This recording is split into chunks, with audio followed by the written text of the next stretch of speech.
If you are looking for a great elevated dog bed made out of wicker material, you are absolutely going to love this. One of my favorite parts about this, it was super easy to put together.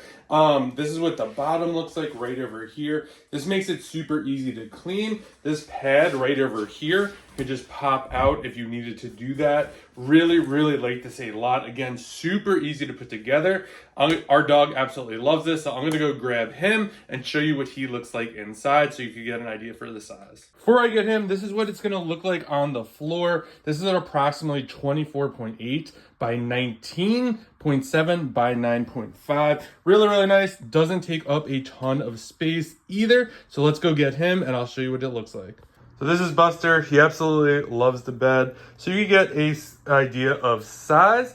He's about 25 pounds.